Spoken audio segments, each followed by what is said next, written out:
I hate it when people lie to me. I even wrote a book, my 7th, titled Don't Lie to Me, out in September.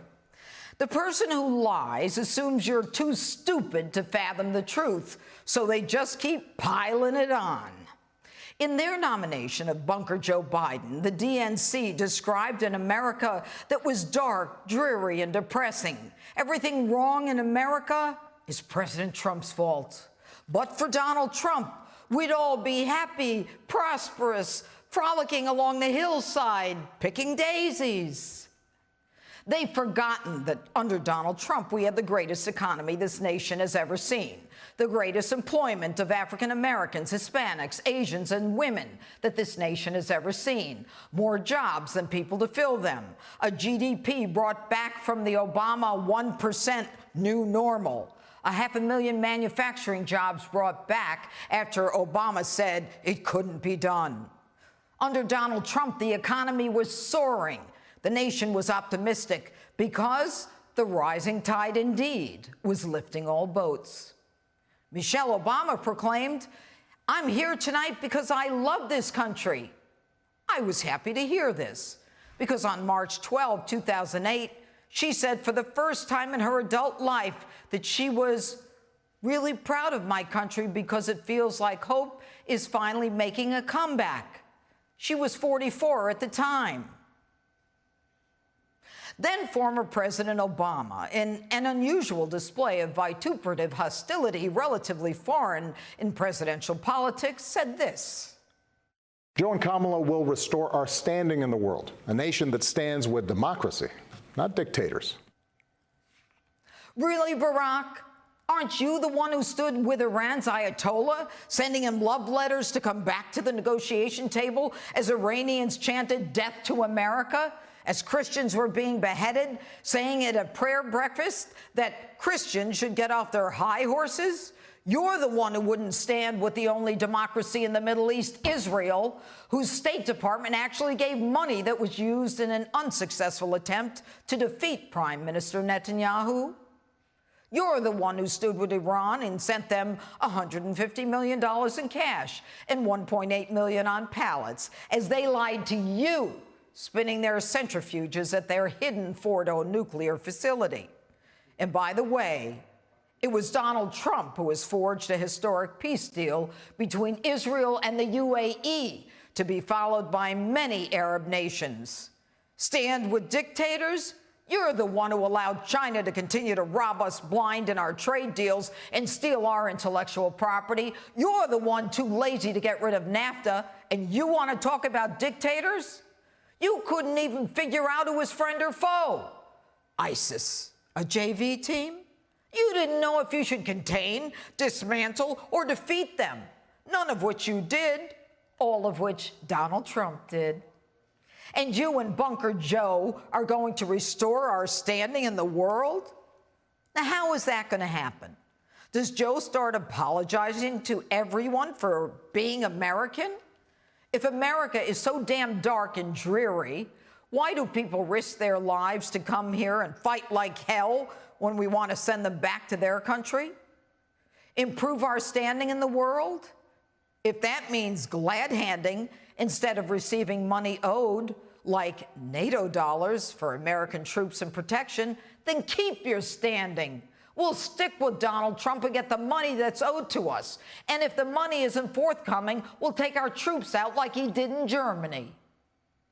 Now, Joe Biden says our president refuses and blames, or refuses to lead and blames others.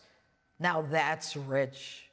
I can't remember a time when Biden and Barack didn't blame all of America's economic woes on George Bush. And how about all those shovel-ready jobs, huh, Joe? They produced nothing but shovel-ready crap. Did Hunter get any of those jobs? Joe Biden says this is a life-changing election that will determine America's future for a very long time. Hey, Joe, you were in Washington for 47 years. What the hell did you do to improve our lot during those 47 years? But you are right. If you like being told what to say, think, and eat.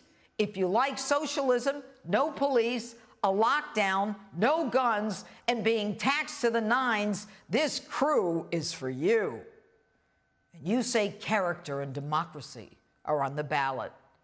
No kidding. This is why, after you and Barack left, we chose an outsider, an anti-establishment candidate, and a populist as a president. Character and decency and democracy? You're the ones who broke the law. You're the ones who, from the highest echelons of government, lied over and over in sworn affidavits, and then lied over and over to a FISA court to get warrants repeatedly to spy on Carter Page so you could spy on a presidential candidate and then a president-elect. Aren't you the one, Joe, who sat in the Oval Office with President Obama and disgraced FBI Director Jim Comey on January 5th, 2017, recommending that Lieutenant General Michael Flynn be charged with the Logan Act so he wouldn't have the chance to take down the corruption in the intel agencies? You and your corrupt administration, with nothing for evidence, pull the wool over a judge's eyes. Or maybe forum shop to find a judge to bring down a president. You, Mr. Biden, and your ilk dragged this country through 2 years of hell in this Russia collusion delusion, a division where you sowed the seed of hate that you now claim to reject. And you and top of the Obama administration officials played musical chairs with prosecutors and judges and FBI agents, moving out Jeff Sessions, moving in Rod Rosenstein, moving Bob Mueller to special counsel when President Trump refused to appoint him as FBI director. Oh yeah, Mr. Biden, you and your ilk have created the very division that you protest and condemn. And pray tell, Mr. Biden, no mention of China in your little speech. A little too close to Hunter? A little too close to that $1.5 billion deal from the Chinese? Did you threaten anyone over there like you did in the Ukraine? No mention of the chaos and the anarchy that's going on in Democrat-run cities in the United States. No mention or support for the blue line of law enforcement that separates a civil from a barbaric society.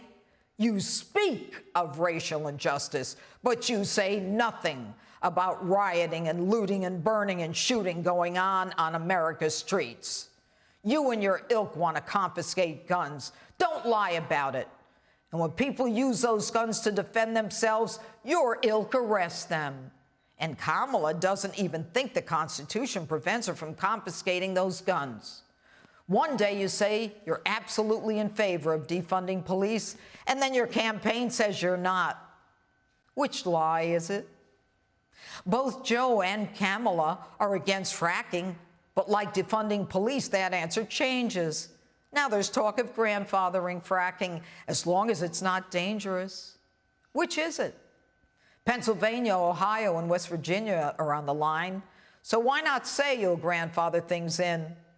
And it's so rich. While millions right now in California are sitting in the dark, these know-it-alls keep talking about the Green New Deal. And Joe, you forgot to mention at the convention that a huge percentage of Americans are going to see their taxes go up significantly. We can thank AOC and the Green New Deal for that one.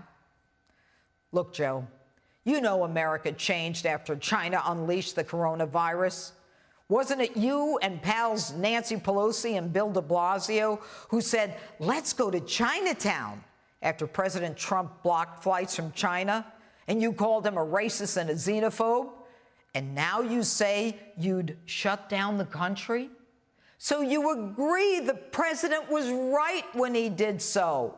So do you now admit that you were wrong when you said this?